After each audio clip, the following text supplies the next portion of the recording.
Ardent Street Ministry. We're just asking for another 5 minutes of your time. Last week, we talked to you about accepting Jesus Christ as your Lord and Savior. This week, I'd like to touch up on a few things. And as you can see, we're at a crossroad intersection with construction going on. And it brings me to the book of Acts. There was a man named Paul. Paul was an intelligent man. He knew all about the law. And he didn't quite accept Jesus Christ. In fact, he went after anybody that wanted to follow Jesus Christ. He was really the reason that one of the first disciples died. He had Stephen stoned to death. But to get to my point, because we only have 5 minutes of your time, Paul was on his way down the road when all of a sudden he was blinded and he seen Jesus. And Jesus sent him to a town and told him to wait there for a man who was going to pray for him. And he would get more info when that man got there, I guess you could say, if you want to keep it simple.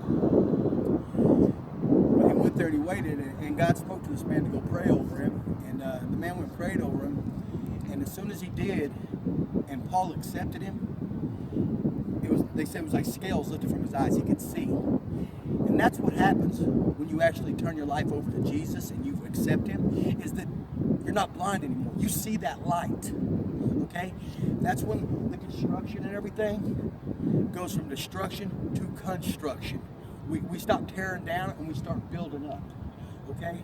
And what Paul did was he started walking. And the greatest thing that he did was he didn't wait for God to tell him where to go. Paul started walking and waited for God to tell him when to stop.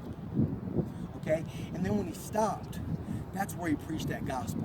And he preached it with authority because he believed in it. And the people that seen him and heard him believed in it too. And the reason was because this was a man that lived a total different life. Okay?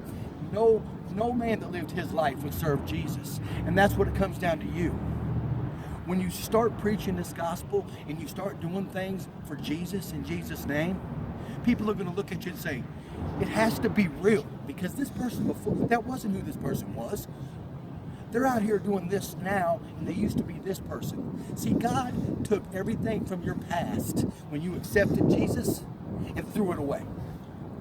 Now he's rebuilding it.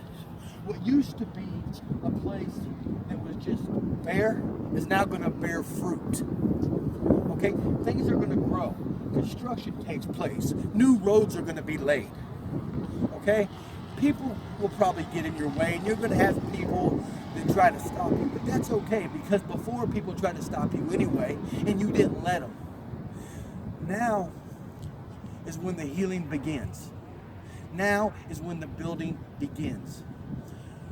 We try to keep this simple because we want you to understand from a human perspective that you're supposed to be joyful when you do this. This is supposed to be fun. This is a new life. You're a new creation. Okay? You didn't come to Jesus because everything was great. You came to Jesus because you was confused and you didn't know which way to go.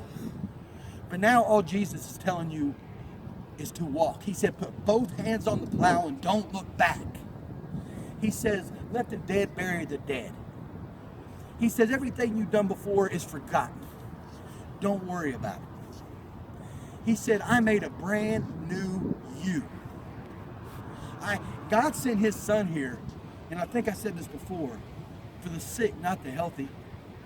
If you didn't have any problems, you wouldn't be watching this video right now. If everything was perfect, you wouldn't be wondering if there was more. But I'm telling you, now that you've accepted Jesus, start walking.